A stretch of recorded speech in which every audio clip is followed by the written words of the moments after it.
I pledge allegiance to the flag of the United States of America and to the republic for which it stands, one nation, under God, indivisible, with liberty and justice for all.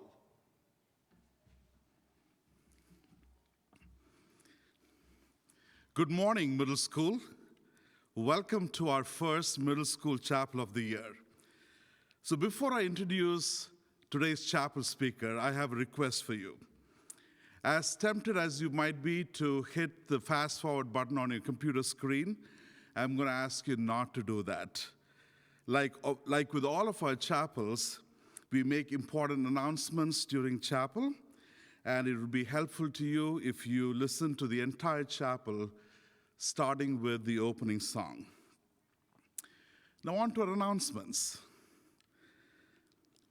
So we will have our cohort gatherings this week, and it will be by math science groupings. 8th grade students, as you know, you have your first IC, SSAT, and HSPT test prep with Mr. Miller, and that will be on Wednesday during TLC time. On Friday, September 25th, our 8th grade students will be on the 8th grade leadership retreat, which will be held at the Milky Way Farm from 9 a.m. until 4 p.m. Right, I sent out an email yesterday, so please check your email for more information. And finally, over the weekend, one of our 6th grade students, Aaron Ilaria, had his final black belt test, and he passed as the 80th black belt of Lion Force Martial Arts. Congratulations to Aaron. And Aaron, thank you for sharing this wonderful news with us. And note to everyone, if you do things outside of school and you have some accomplishments that you would like to share with us, please send me an email. I'm happy to make the announcement during our chapels. This morning, I'm delighted to introduce today's chapel speaker, Mr. Hamilton. Mr. Hamilton is our Director of Technology, and this is his 20th year at Montgomery School. As many of you know, he is an expert from Chromebooks to Canvas, from Google to cryptocurrency. Technology is not only his expertise, but also his passion. Mr. Hamilton helps us with a lot of things here at Montgomery School, from recording chapels to running sound and lights during our performances and musicals. He also helps our 8th grade students prepare for their chapels. I always look forward to Mr. Hamilton's chapels because he has the gift to make the most obscure things and topics into something really fun and interesting and relevant. This morning, it is my pleasure to introduce Mr. Hamilton. Please join me in welcoming Mr. Hamilton to the stage. Thank you, Mr. Rajarigam. It's probably best if I start off the year with something that makes me happy, like this kind of happy. Note that is not me, just the best representation I could find of how the internet and the power of information technology around it makes me feel. So, a little background on me first. I didn't touch my first computer until 8th grade, and even then it was almost exclusively for video games. They were kind of seen by most adults around me as a fad that would go away, but knowledge and learning have always been a passion of mine. If you were into learning on your own at that time, the process went something like this. I asked my mom if I can get some books out of the library, so she would find a way to work the library visit into whatever errand she was running and would normally get me to the library within a couple of days. I would go through this thing called the card catalog, looking for whatever subject I wanted to learn at the time. I would go out and pick a few books on the subject that looked promising to me, and I would go home. If I was lucky, one of them turned out to be worth reading. If not, well, start the process over again. Special kudos to my mother on that one for her tireless encouragement in any field of learning. For people that really know me, my real fascination has always been the human mind. And it may surprise you to know that computers kind of frustrated me in college. I always liked them, but they were especially glitchy back then. It's hard to love something that eats your 10-page term paper the night before it's due. Fortunately, I had friends that didn't mind walking me through different commands and showing me how to fix many of my own problems. What I did love in college was going to the computer lab and surfing this new thing called the internet. There weren't internet connections in dorm rooms or even classrooms back then. You wanted internet, you walked over to the computer lab during the designated times they were available. The access to any information I wanted, even in those early days, was really what I was after back then. The computer just happened to be the gateway to that. So, fast forward a bit, I graduated college with a double major in psychology and biology and started looking for a job. In a strange twist, while looking for work in neuroscience, I was hired to an entry-level position at the help desk of a telephone marketing company. And much to my surprise, those experiences I had during college with computers gave me enough of a leg up that they started moving me up the ranks. After a few years of training and a few amazing bosses that mentored me in so many different network, computer, and phone technologies, I had progressed as far as I was going to and was looking for a new challenge. In 2001, I was brought in to manage, maintain, and expand many of the same systems I had worked on at the corporate level for a small private school in Chester Springs. Best part being, I was going to work at a place that shared my enthusiastic passion for learning.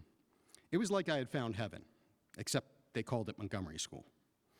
Now, with that little Mr. Hamilton history lesson out of the way, let's move on to the subject of the internet. I was obviously far from the only person to be intoxicated with the power of the internet.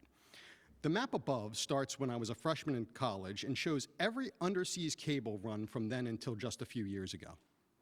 And I show this to you in order to highlight just how quickly the internet, which was invented in the United States, became important to the entire world.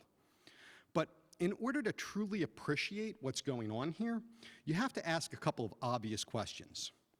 Like, what does an underseas cable even look like? How do you run one? This is what an underseas cable looks like when you cut it open. Please note, all that silver and gray metal you see there is to protect the cable and keep it from ripping apart. Those little slivers of blue, green, yellow at the ends are the fiber optic cable that actually carry the packets of data across the oceans of planet Earth. Even more impressive than that is how long they need to be to cross an ocean. That is a guy standing on a spool of underseas cable ready to go out on a ship. These cables in their modern day form are capable of carrying terabits worth of information at the speed of light. But this isn't really the internet. It's just what carries internet communications across oceans. Which brings me to the great open secret about the internet. The internet is simply a shared connection of all the computers on it.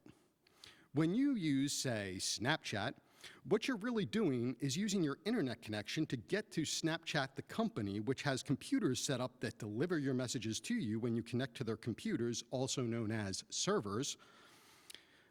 We live in an age where anyone with a modest amount of computer knowledge could set up a server and put out information available anywhere in the world at nearly the speed of light.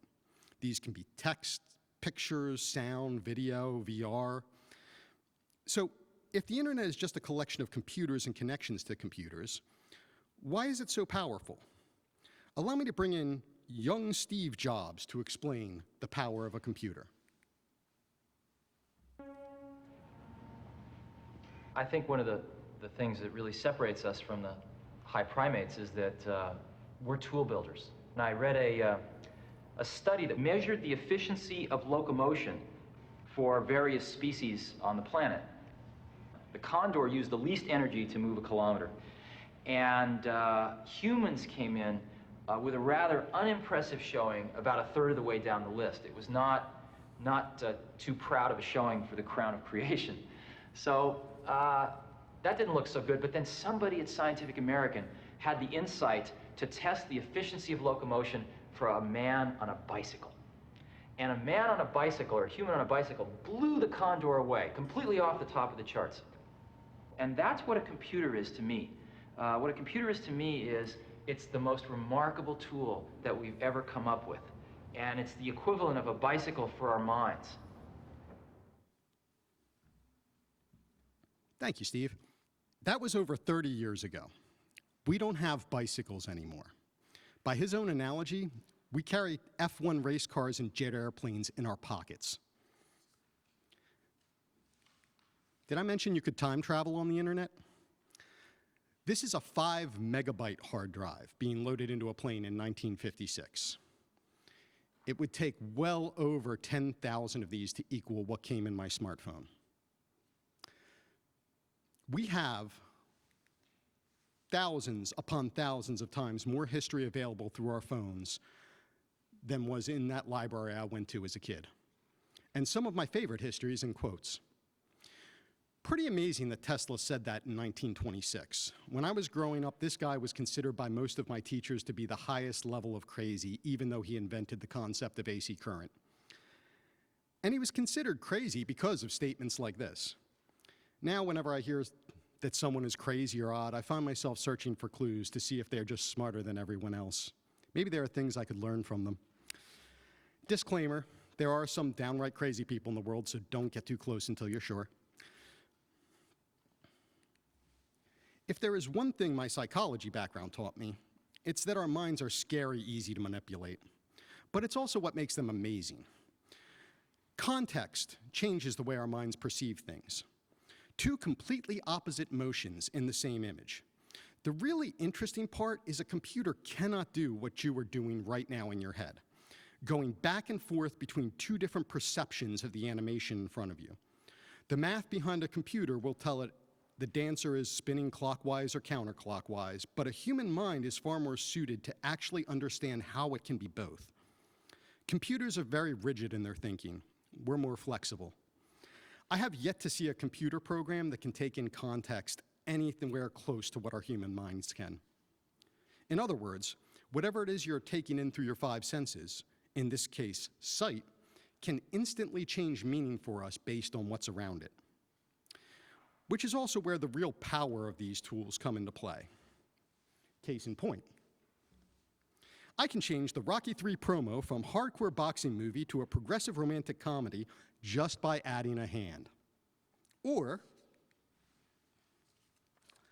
I could tell you that most people have a misconception about how close the moon is to the Earth, because textbooks tend to focus on the size relationship when limited to a small picture on a page.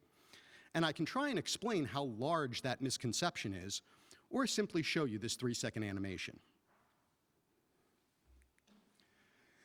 This technology can also be used to sell people whatever they want to hear. This is the Arizona Republic covering a protest a few years ago. But different people tend to buy different things, so on the exact same day in 2 different zip codes, through the magic of technology, we can give people exactly what they want to hear. And the reason I can show this to you is because of the shift in the way the information moves caused by the internet. This Wikipedia entry gave me the definition of caritas from St. Thomas Aquinas, who wrote his works in Latin and was maybe the greatest philosopher to ever inhabit the Catholic Church. Thomas Aquinas understood caritas as the friendship of man for God, which unites us to God. He holds it as the most excellent of virtues. Further, Aquinas holds that the habit of caritas extends not only to the love of God, but to the love of our neighbor. As I researched further, everything Aquinas had to say on the subject reminded me of something else the internet once taught me. At the top of this graphic is you. You have 2 parents. Each of your parents had 2 parents, giving you 4 grandparents. Each of your grandparents had, that's right, 8 great-grandparents. So on we go, and if we assume this process happens about every 30 years, what we call a generation, and take this pattern back to just the year 1400 AD, we should get this. You have 1,073,741,824 great. You get the point, grandparents. But world population at that time was only 450 million. Yes, we are more family to one another than we all realize. For me, nothing has highlighted this connection we have to each other like the internet. Case in point. Meet Sapphire. Her mother, father, and brother were all victims of arson. She was the only one in her family to survive the fire. As you can tell, she was badly burned. Her first Christmas without her family, she told her uncle that she just wanted to fill up that little metal Christmas tree with cards. He tried to explain to her that it might not happen, and he couldn't bring himself to. So he put out a cry for help on the internet. And the people that heard that cry and passed it along didn't think filling that little tree with cards was good enough. The internet skipped the tree and filled the garage. I did a search to find an example of a child receiving a 3D printed prosthetic and was pleasantly shocked to find how many thousands of these videos there are.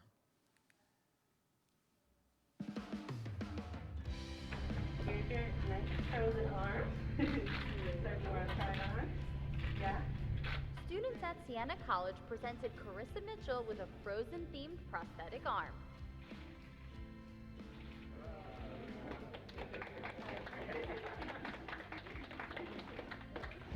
A group of students spent 30 hours perfectly crafting the prosthetic using a 3D printer to make the 9-year-old's life a little bit easier.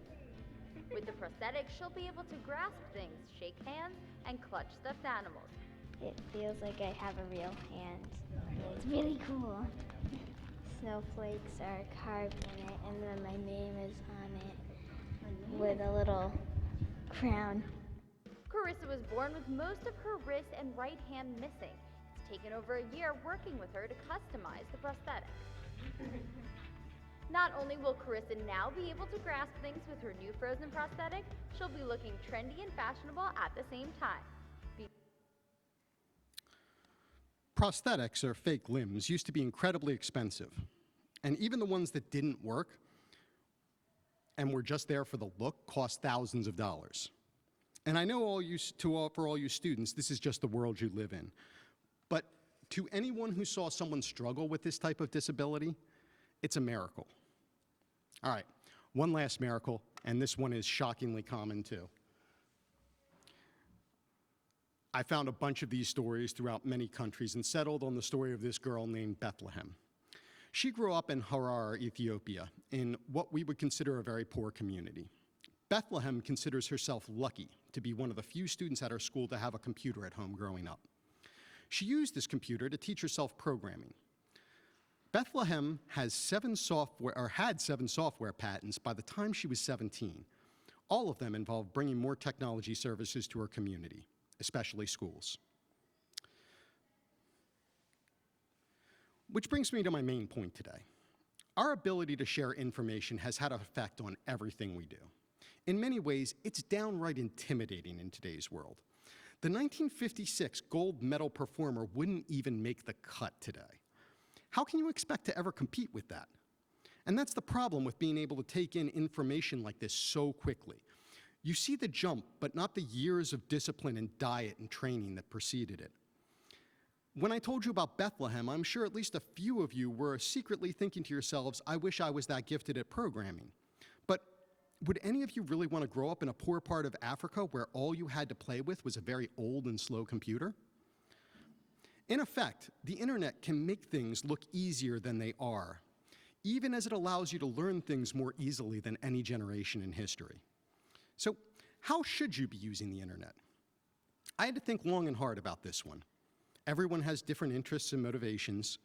What general rule could I possibly give that would be relevant for everyone? So, I looked for a quote from one of my more recent heroes, Aaron Swartz. Einstein's just there to back him up. Aaron was one of the early pioneers in social media we now all take for granted. His story is too long for this chapel, although there is a documentary floating around the internet about him entitled The Internet's Own Boy, if you're curious. And that is the rule here. Be curious and use the power of the internet to fuel that curiosity. It doesn't have to be all the time. I know the internet contains just about every form of entertainment you could ask for. But my plea to you is, try taking just an hour or even a half hour each week when you are going to watch Netflix, Hulu, or play a video game. And instead, search for a new internet resource on something you're passionately curious about. It doesn't have to be computers or programming related. If you're into sports, look for what the best training routines are for your sport and try incorporating some of them into your training. If you're into making music, find resources that help you make the music you want to make. You don't need to be a computer person to take these incredible tools at your fingertips and create miracles. You just need a passion for something. Thank you, middle school. Have a wonderful start to your school year.